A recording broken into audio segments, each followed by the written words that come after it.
เจริญพรท่านสาธุชนทั้งหลายรายการธรรมทานจากวัดพุทธปัญญาเมืองพอมโนารัฐแคลิฟอร์เนียประเทศสหรัฐอเมริกามาพบกับท่านผู้ฟังท่านผู้ชมอีกวาระหนึ่งยินดีต้อนรับพี่น้องพุทธบริษัท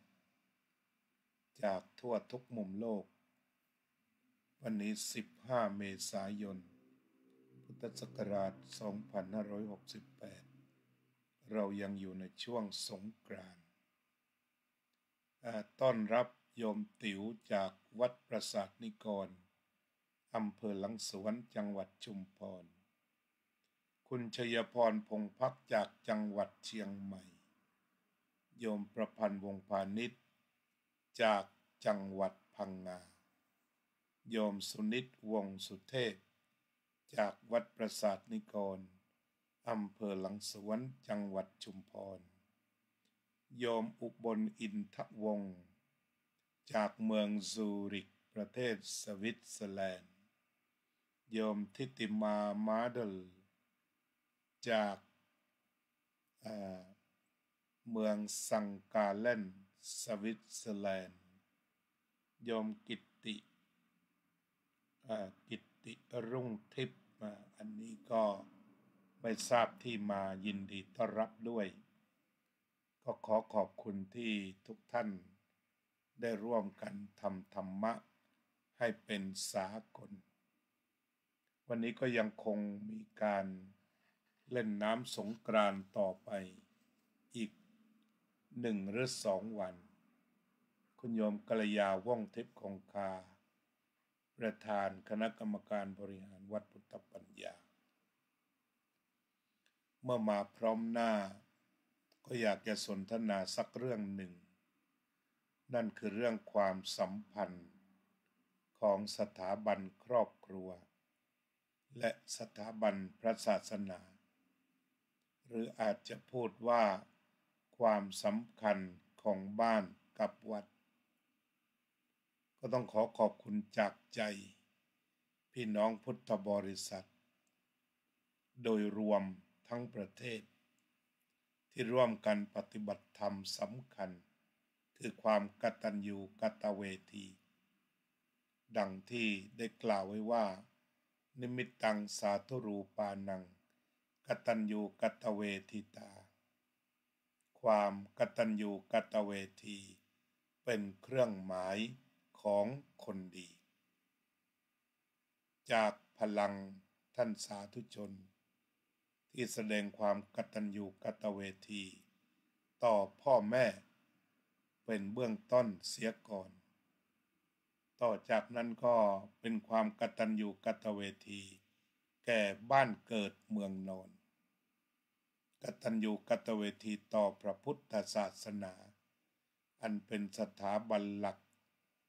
เป็นที่ยึดเหนี่ยวทางจิตใจของพี่น้องทั่วทุกภาคในประเทศไทยนี่คือพลังแห่งความกตัญญูกตเวที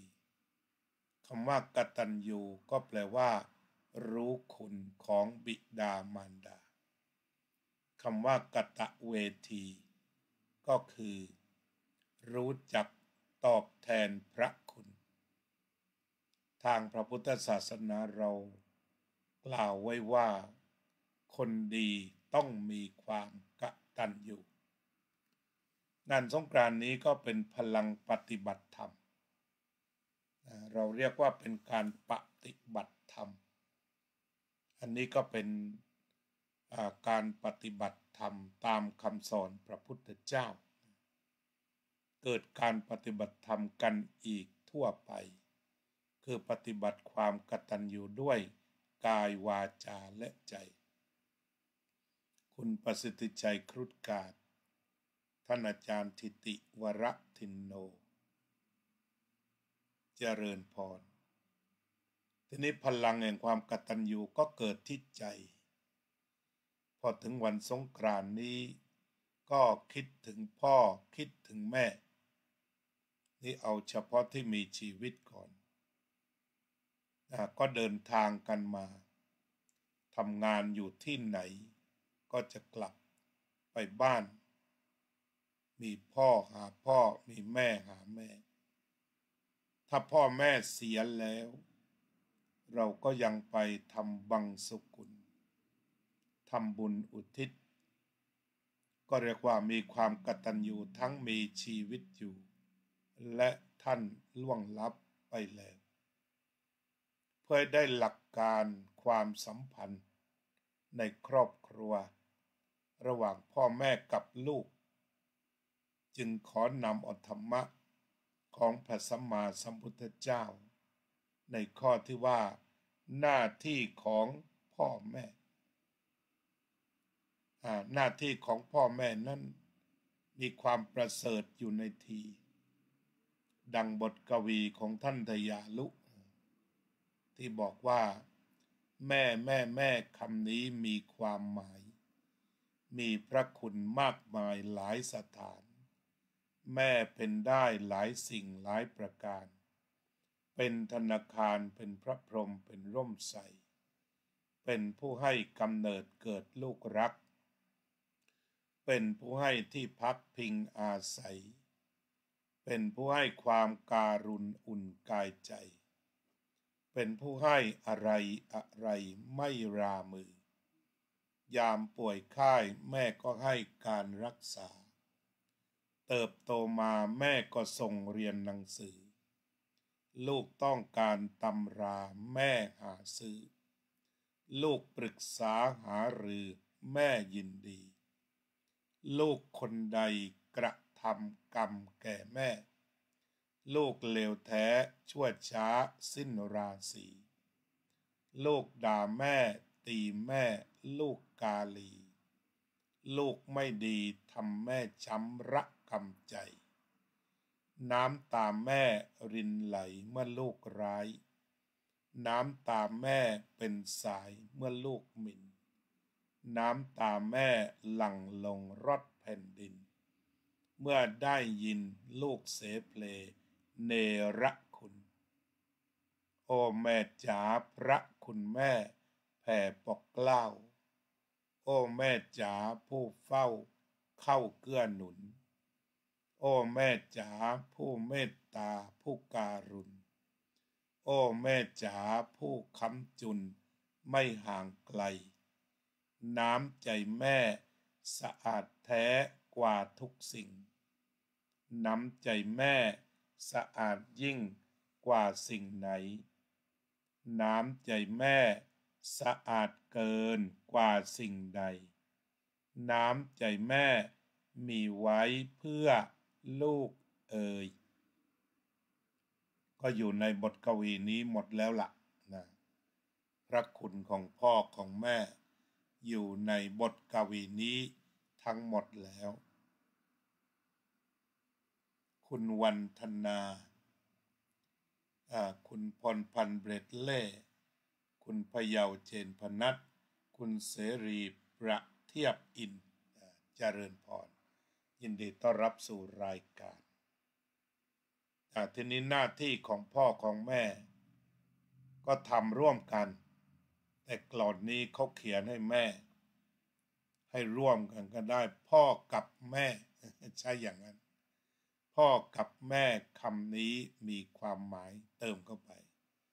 ขออนุญาตเจ้าของกลอนเขาแล้วก็ที่เหลือก็ไปได้มีพระคุณมากมายหลายสถาน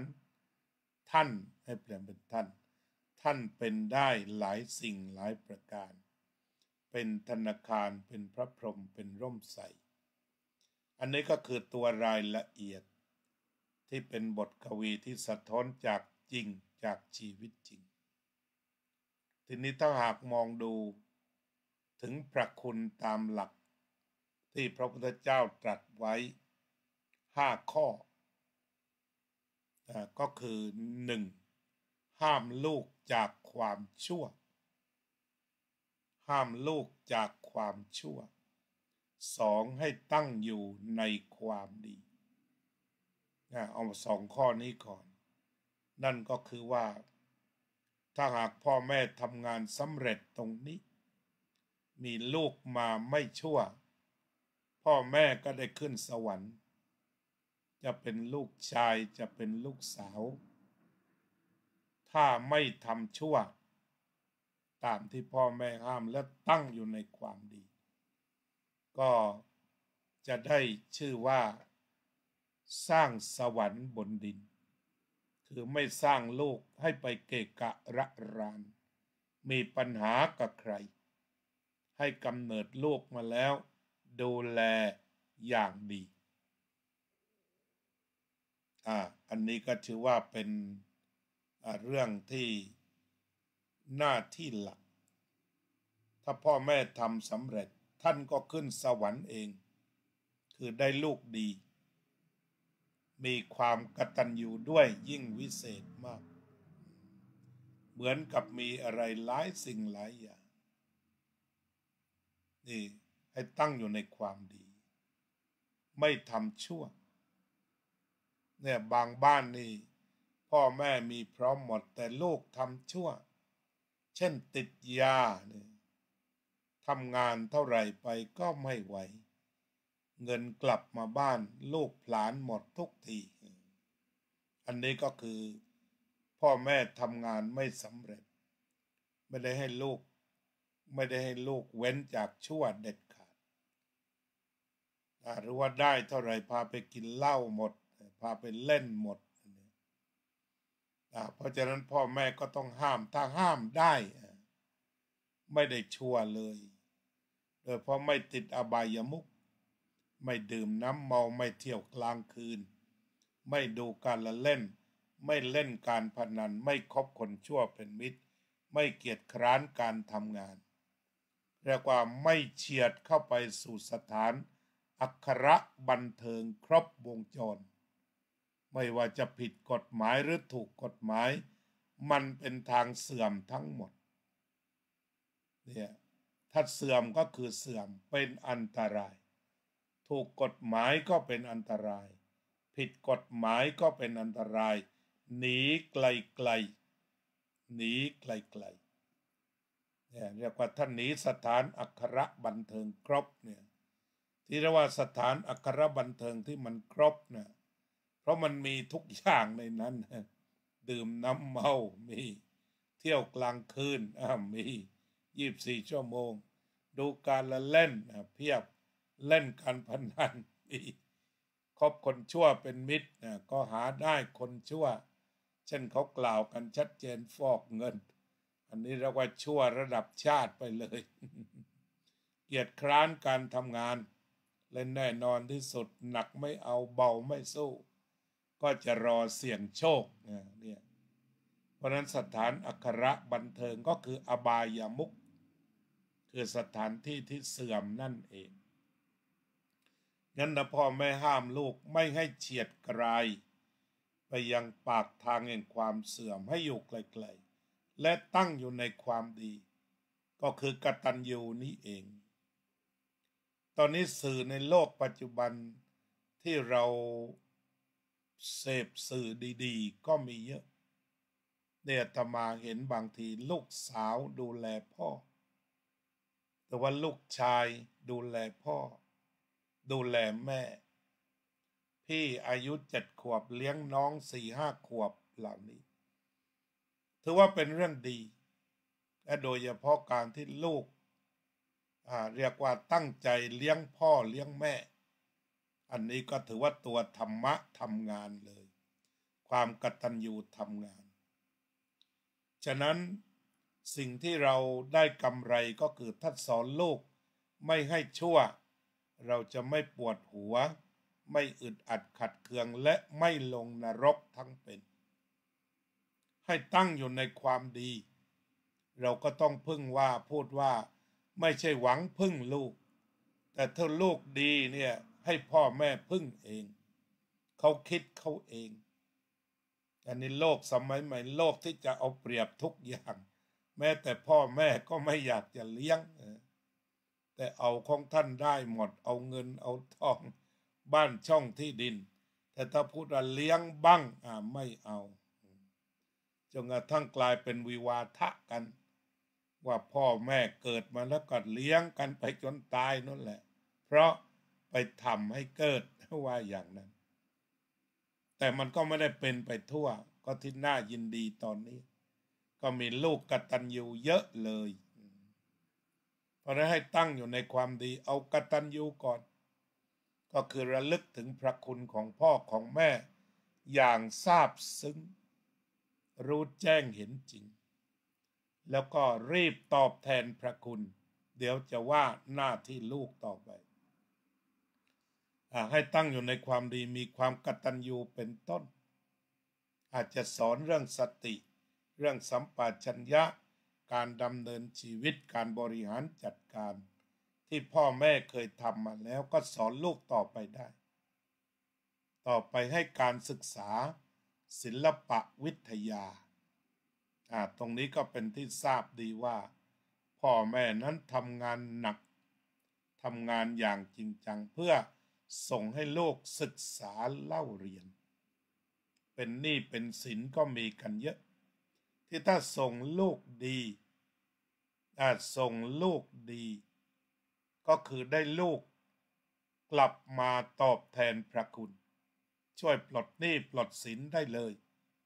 แล้วก็บางคนพ่อแม่เป็นหนี้เป็นสินลูกนอกจากจะปลดหนี้แล้วยังเลี้ยงน้องต่อไปมีอยู่จริงเนี่ยสังคมไทยมันมีของดีเยอะแหละมีจริงได้รับทราบเคยทราบบางครอบครัวมีลูก10 คนพี่ชายพยายามเรียนก่อนเลยเรียนจบต่ำที่สุดแล้วก็ไปทำงานเอาเงินมาส่งน้องเรียนพอเรียนจบตัวเองก็ไปเรียนปริญญาอีกทีหนึ่งนี่น่าซาบซึ้งพูดถึงลูกกตัญญูกตเวที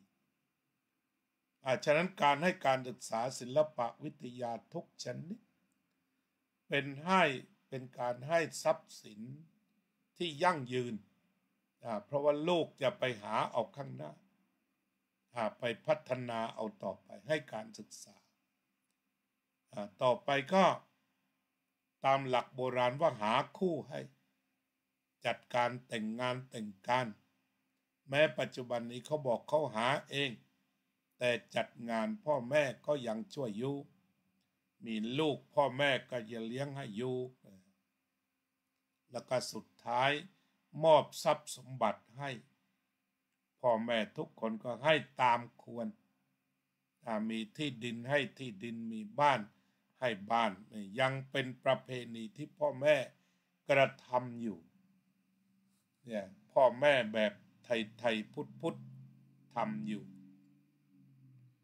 ทีนี้ต่อมาก็มาดูถึงหน้าที่ลูกบ้าง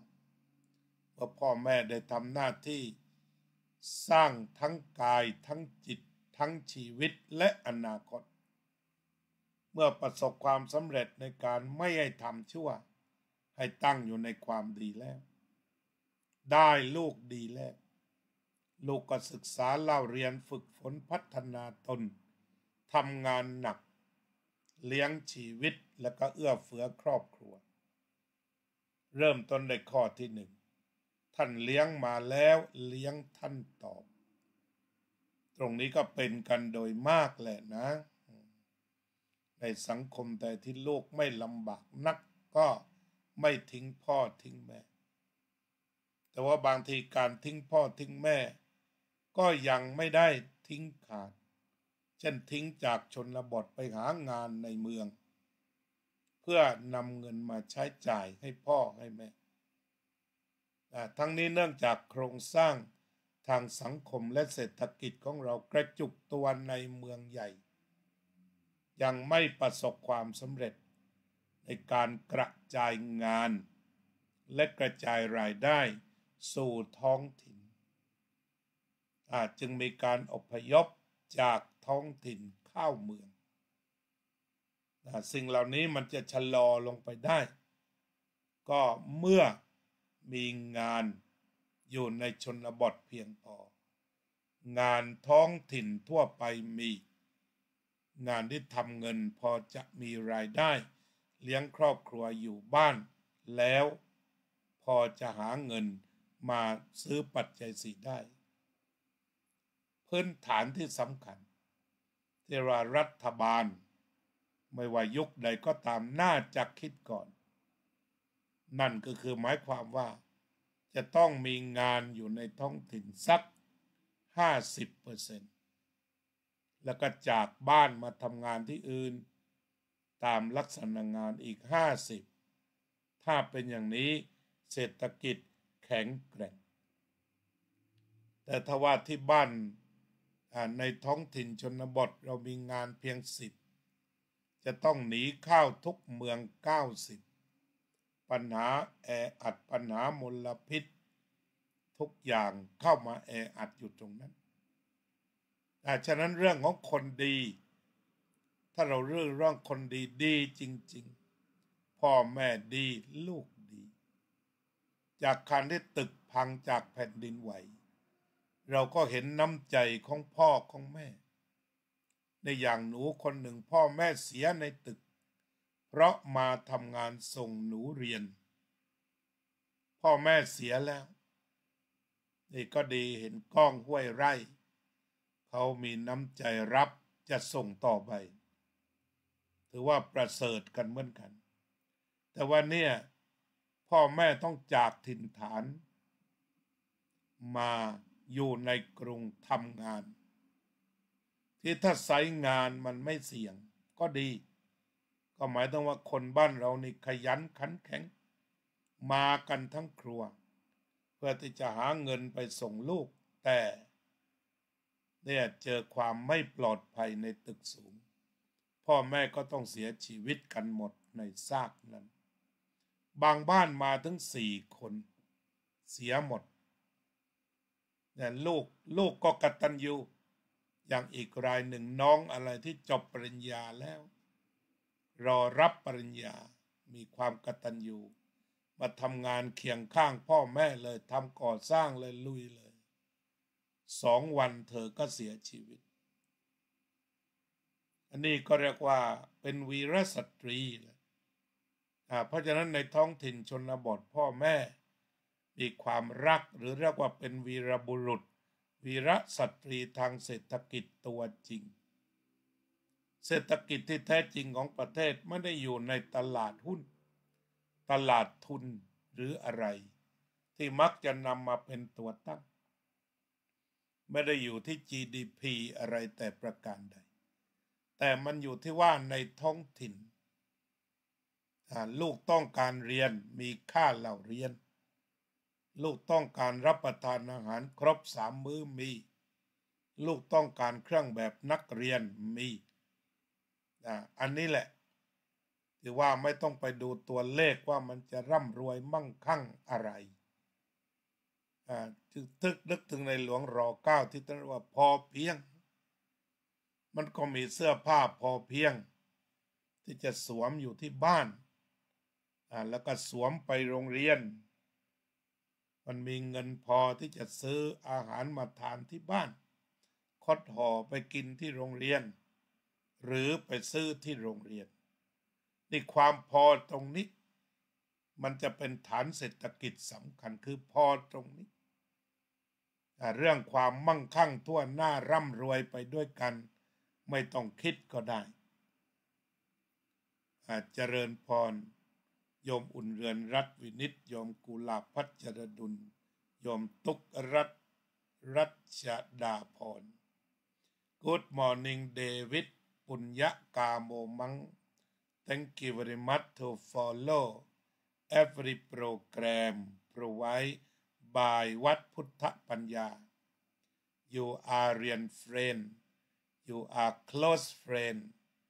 You are the real American Buddhist who study Buddhism who used Buddhism to apply in daily life You can separate body and mind Your mind is pain but you take care your spirit to be free from pain You are the real Buddhist who use Buddhism in the real life, in the real situation to get rid of suffering. You can separate just physical suffering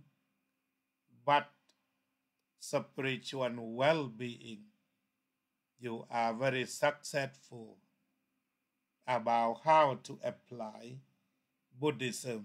meditation, and insight meditation in daily life to save yourself from pain, and you are prepared, you are aware and ready to get surgery in every process. Okay, welcome as a good friend of Wat Phutta Panya. And one day after your pain would be recover well, welcome to วัดพุทธปัญญาอันนี้ก็มีฝรั่งนิวยอร์กท่านติดตามตลอดโยมน้อยโยมบัวผันหอนฉะนั้นลูกที่ดีที่มีความกตัญญูก็เลี้ยงพ่อแม่ตอบแทนเนี่ยจากกรณีตึกถล่มทำให้เราเห็นว่าพ่อแม่รักลูกมากรักครอบครัวมากและบุคคลเหล่านี้ก็คือคนที่เดินทางเพื่อที่จะหารายได้กลับไปชนบทกลับไปพัฒนาท้องถิ่นตัวจริงเสียงจริงฉะนั้นก็ต้องไปทุกระดับข้าราชการรัฐบาลที่เกี่ยวข้องต้องทำให้บุคคลเหล่านี้ทำงานเสี่ยงเป็นศูนย์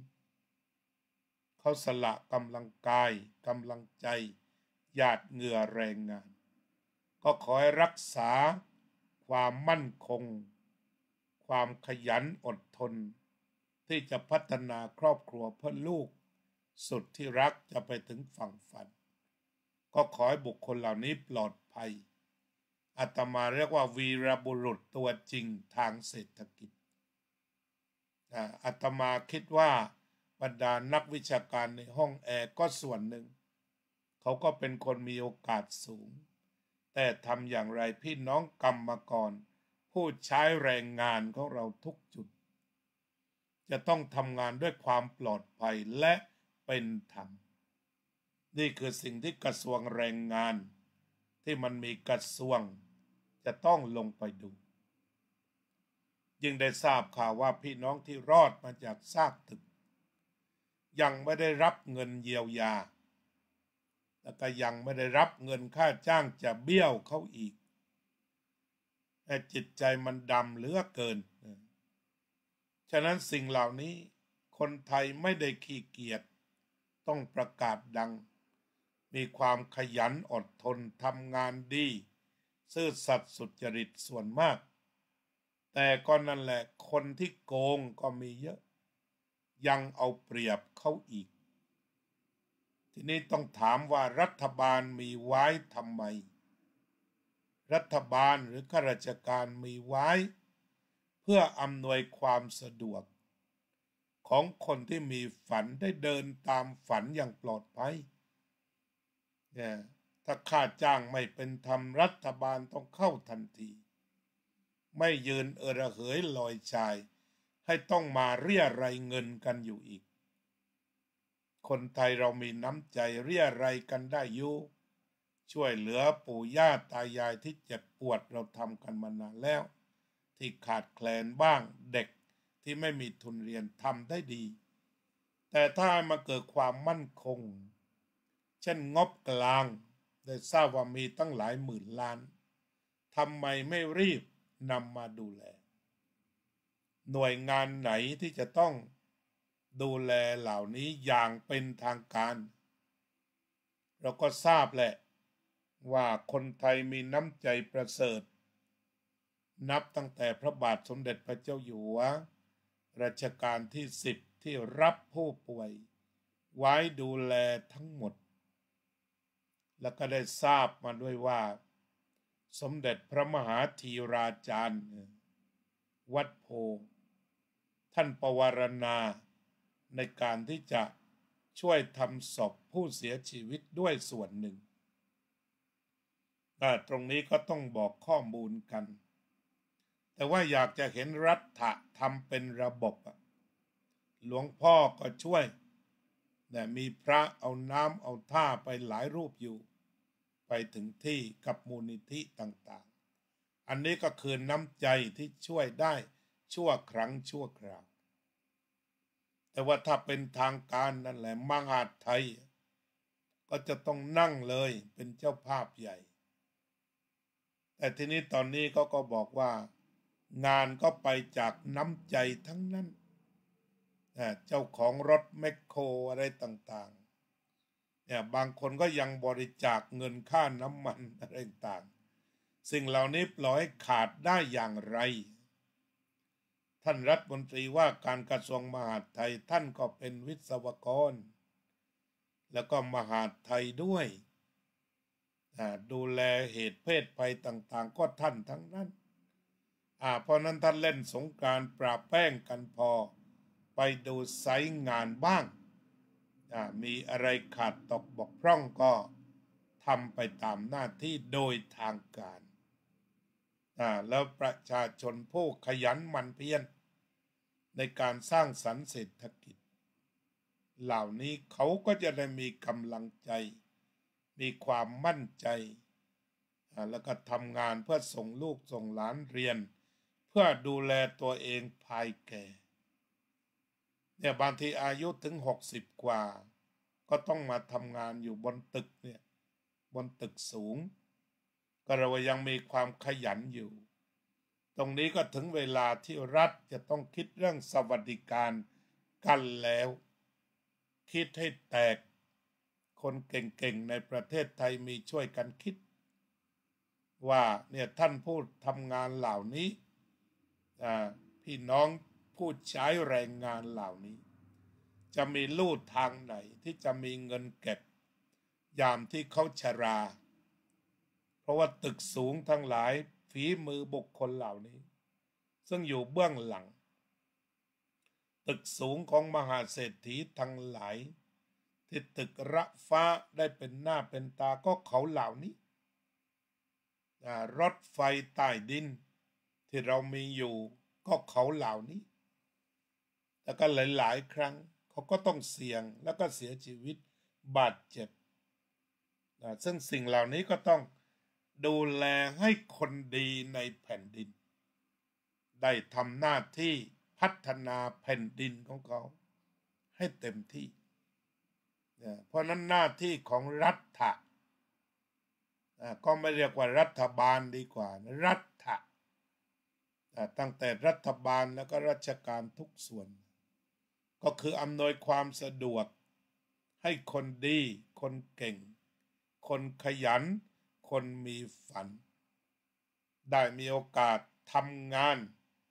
แล้วก็ได้รับผลตอบแทนอย่างเป็นธรรมถูกต้องเหมาะสมกับแรงงานที่เขาลงไป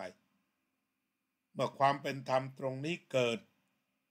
นั่นแหละสภาพเศรษฐกิจก็จะมั่นคงไปเอง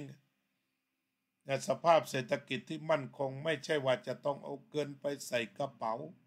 เพียงแต่หางานที่ปลอดภัยให้เขาท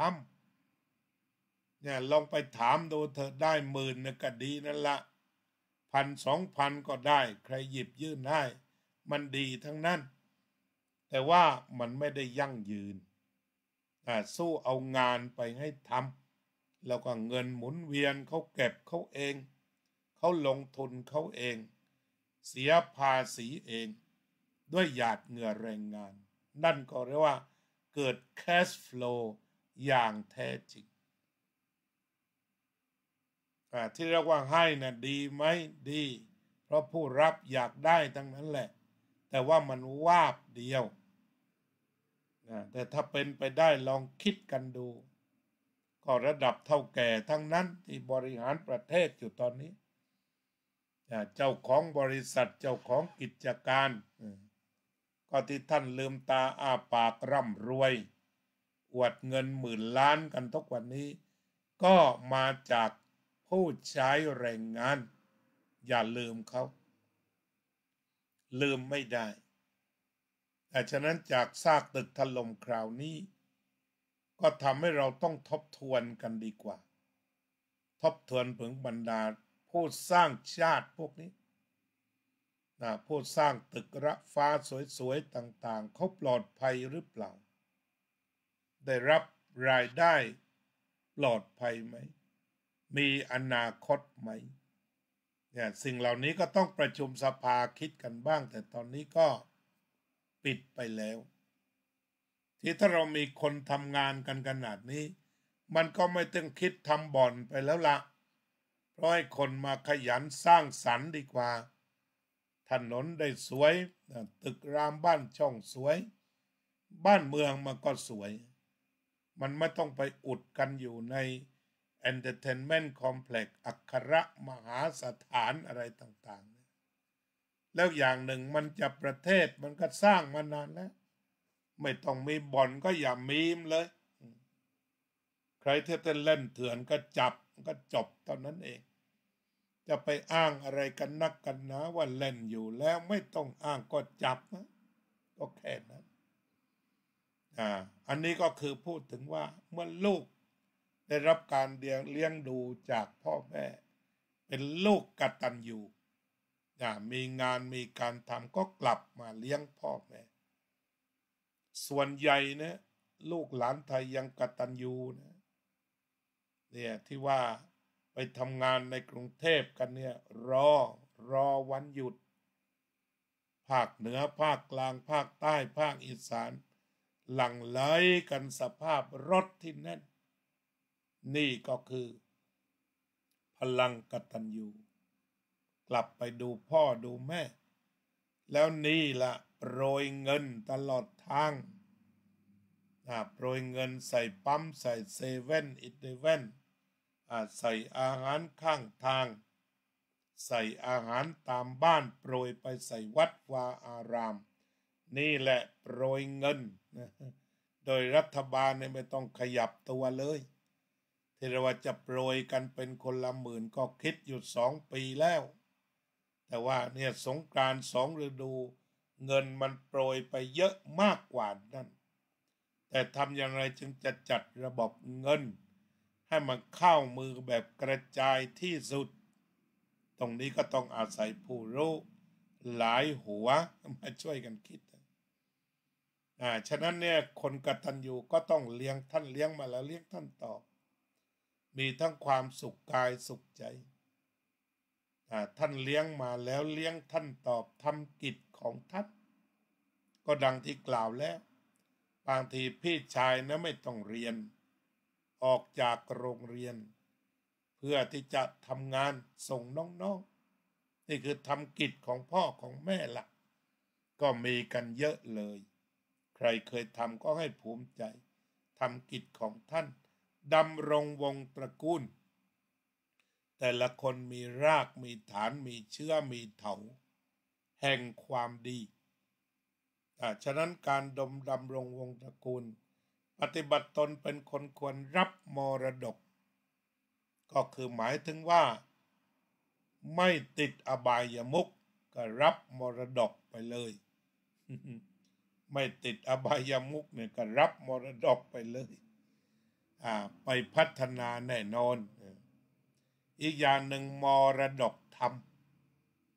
เนี่ยเราจะเห็นได้ว่าการกลับบ้านของลูกของหลานเนี่ยไปพัฒนาวัดกันนะเนี่ยพระป่าเนี่ยลองวิจัยดูนะที่พระป่าไปทุกส่วนในประเทศไทยไม่ต่ำกว่า4-5 พันล้านนะลองไปตามวิจัยดูเลยสงกรานต์1 ครั้งเนี่ยเอาเฉพาะเงินพระป่าเนี่ยกี่พันล้านแล้วก็เงินพระป่าเหล่านี้ไปไหนล่ะก็ไปพัฒนาวัดสร้างใหม่หรือปฏิสังขรณ์แล้วก็การไปสร้างใหม่ปฏิสังขรณ์ก็คือการนำเงินไปหมุนทั้งนั้นหลุดเข้าไปตามแม่ค้าข้างวัดบ้างละเนี่ยเข้ากันเต็มเมื่อมีงานก่อสร้างบรรดาผู้ใช้แรงงานก็มีงานขึ้นมาที่วัดมีกี่งานเคยไปคราวหนึ่งที่จังหวัดนครนายกจำชื่อวัดไม่ได้ หลวงพ่อบอกว่ามีคนงาน100 คนจำชื่อวัดไม่ได้เคยไปฉันอยู่2-3 วันช่วงไปอบรมพระอุปชฌาย์ที่นครนายกคนทำงานเป็น100 คนนี่เรียกว่าสร้างงานอย่างแท้จริงท่านสร้างงานในทำโน้นทำนี้สร้างวัดสวยรวมทั้งสร้างศาลาใหญ่ๆเป็นที่ประชุมสงฆ์ต่างๆสิ่งเหล่านี้ก็คือการกระจายรายได้ผ่านวัดวาอารามผ่านงานก่อสร้างซึ่งเป็นเรื่องเศรษฐกิจได้เหมือนกันฉะนั้นได้ลูกกตัญญูไปดูแลพ่อแม่ไปดูแลท้องถิ่นไปดูแลวัดวาอารามก็ขอขอบคุณที่เข้ากันมาเรื่อยๆโยมท่านอาจารย์สุรัตน์เป็นพระเนาะอาจารย์สุรัตน์สิริปัญโยโยมสมควรกตาธิการโยมทัพพิชาแสงสวรรค์โยมชนิดาเปรมเสถียรโยมวิรัตพัชรดุลเดี๋ยวไล่หน้าที่ลูกให้จบก่อนนะห้ามจากท่านเลี้ยงมาแล้วเลี้ยงท่านตอบทำกิจของท่านดำรงวงตระกูลปฏิบัติตนเป็นคนควรรับมรดกคือมรดกธรรมเมื่อท่านเสียชีวิตอุทิศไปให้ฉะนั้นการกลับบ้านกันครั้งนี้ของพี่น้องก็มาเพื่อที่จะมีไม่น้อยที่เตรียมการดูแลพัฒนาปฏิสังขรณ์เตรียมการกันมาเลยลูกๆก็พาเงินมาให้แม่พาเงินมาให้ยายจะได้ทำบุญกับวัดที่บ้านอันเป็นการกระจายรายได้ออกไปยังร้านค้าต่างๆอีกทีหนึ่งเมื่อท่านล่วงลับไปแล้วอุทิศส่วนบุญไปให้ก็ได้ทราบข่าวว่าเมื่อเกิดงานสงกรานต์เรียกว่าวันครอบครัวก็มีความกตัญญูกตเวทีฉะนั้นที่ตั้งเป็นวันครอบครัวคือวัน14นั่นหมายความว่า13ก็มากันแล้ว14ก็อยู่ต่อทำกิจกรรมต่างๆร่วมกันก็สุดแล้วแต่จะคิดได้ระลึกถึงความหลังพ่อแม่ก็กลับมาฟิตจัดทำกับข้าวอีก ลูกเคยกินอะไรแม่ก็โชว์ฝีมือเต็มเหนี่ยวหรือว่าบางทีลูกเก่งๆก็ทำร่วมกันบ้างความรู้จากธรรมชาติเจริญพรเรียกว่าทำงานร่วมกันในครอบครัวก็อบอุ่นแล้วเราก็ไม่ทิ้งวัดฉะนั้นก็ขอบคุณทุกคนที่ทำให้ได้ว่ามีความหวังจากการที่เริ่มเข้าใจผิดว่าวัดไม่จำเป็นอีกแล้วเนี่ยหลายรายพูดกันอย่างนั้นแต่พอเกิดงานสงกรานต์เรากลับไปบ้านเรามีวัดไปเรามีวัดทำบุญเรามีวัดได้พบปะพี่น้องญาติมิตรมารวมตัวกันที่วัดเป็นศูนย์ชุมชนทำขนมมากินกันทำกับข้าวมารับประทานกันก็เห็นว่าวัดยังมีความสำคัญที่ชุมชนจะต้องปกปักรักษาและอย่าลืมใช้วัดส่วนการใช้งานของวัดนอกจากบำเพ็ญบุญศึกษาธรรมปฏิบัติธรรมและเผยแผ่ธรรมแล้วเราจะใช้พื้นที่ของวัดเพื่อพัฒนาอะไรต่อไปตกลงกันเองเราจะมีศูนย์เด็กเล็กในวัดให้ใกล้ชิดศาสนาหรือเราจะมีศูนย์ผู้สูงอายุในวัดให้ผู้สูงอายุได้เข้าถึงธรรมหรือจะมีศูนย์พักพิงอะไรต่างๆก็สุดแล้วแต่สิ่งที่เกิดขึ้นเป็นปรากฏการณ์สมัยใหม่ที่จะต้องช่วยกันดูแลซึ่งวัดมีศักยภาพก็ทำอันนี้คือความสัมพันธ์ระหว่างบ้านกับวัดซึ่งรักษาบทบาทเก่าคือการบำเพ็ญบุญกุศลและจะต้องปรึกษากันต่อไปว่า เราจะเดินหน้าสร้างสรรค์ประโยชน์ให้เกิดขึ้นกับวัดอีกอย่างไรตรงนี้ประชาชนก็ต้องมีส่วนเข้ามาช่วยพระช้อยปานนกสวัสดีครับคุณธีราณเมืองตรังเป็นชาวเมืองนนท์เนาะที่จริง ก็ได้พบบ้างยินดีวันนี้ก็มาฟังธรรมะกันอีกก็เป็นอันว่าวันนี้พูดถึงความสัมพันธ์ระหว่างบ้านกับวัดเราก็ยังคงมีกันต่อไปและก็ให้วัดเนี่ยซึ่งเป็นวัดของประชาชนโดยประชาชนเพื่อประชาชนก็จะต้องยังประโยชน์ให้เกิดขึ้นแก่ประชาชนมากที่สุดเท่าที่จะมากได้เพราะนี่คือเจ้าของตัวจริงฉะนั้นการสร้างความสัมพันธ์อันดีระหว่างบ้านกับวัดโดยการมาคุยกันทำความเข้าใจกันและก็ร่วมมือกันด้วยความสมัครสมานสามัคคีบ้านวัดหรือจะใส่โรงเรียนเข้าไปด้วยก็จะกลายเป็นบวรร่วมกันแต่นี่ที่เห็นบทบาทตอนนี้คือชัดเจนว่าบ้านวัดโรงเรียนปิดช่วงนี้ก็คือหมายความว่าคนจะต้องกลับบ้านแล้วก็ไปรวมตัวกันที่วัดเรียกว่าทุกจังหวัดเวลากลับบ้านมีภูมิลำเนาอยู่ที่ไหนกลับไปบ้านกันเป็นเครื่องหมายไปเยี่ยมวัดไหนอีกก็ได้นอกจากวัดบ้านเกิดแต่ว่าเอาละการมีวัดบ้านเกิดวัดครอบครัวเก็บกระดูกพ่อกระดูกแม่กระดูกบรรพบุรุษหรือเป็นสถานที่เผาศพเก็บขี้เถ้าต่างๆเป็นอนุสรณ์ทั้งสิ้นอุปถากซะก่อนดูแลไปเลยแล้วก็ต่อจากนั้นเหลือเฟือก็กระจายไปยังวัดอื่นๆมันก็จะเข้มแข็งทั้งกายทั้งจิตมีที่พึ่งเศรษฐกิจดีกายดีจิตดีชีวิตก็เป็นสุขเราคุยกันถึงบ้านกับวัดสัมพันธ์กันอย่างไรก็ไปคุยกันเองอีกแต่วันนี้ทำสมาธิกันซะก่อน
สัพเพสัตตาสัตว์ทั้งหลายที่เป็นเพื่อนทุกข์เกิดแก่เจ็บตายด้วยกันทั้งหมดทั้งสิ้นอเวราโหนตุจงเป็นสุขเถิดอย่าได้มีเวรแก่กันและกันเลยอัพพยาปัชชาโหนตุจงเป็นสุขเถิดอย่าได้พยาบาทเบียดเบียนซึ่งกันและกันเลยอนิคาโหนตุจงเป็นสุขเถิดอย่าได้มีความ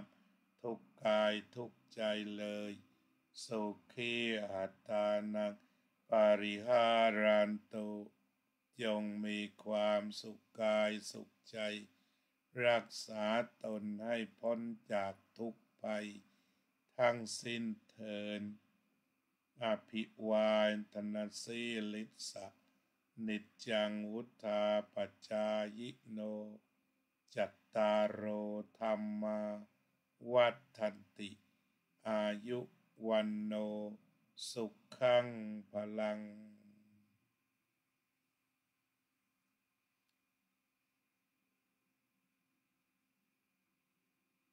ก็ขอบคุณเนาะทุกท่าน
เป็นสัพพัญญู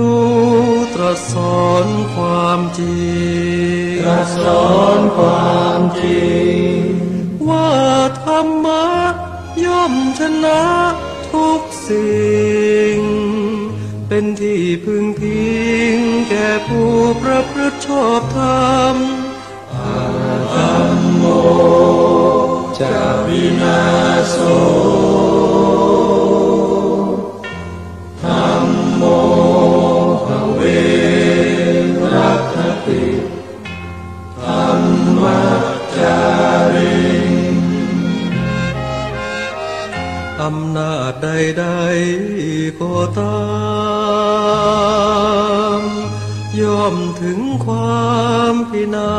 ศถ้าขาดธรรมะประจำไม่มีใครอยู่ค้ำฟ้าเราต่างเกิดมาใช้กรรมจงอยู่ในศีลในธรรมคิดทำแต่กรรมที่ดีธัมโมจะวินาโสธัมโมภเวรัคติธัมมัจจาริธรรมส่องสว่างสู่ทางสุขสีคำจุนโลกนี้นิรันดร์ธัมโมจะวินาโส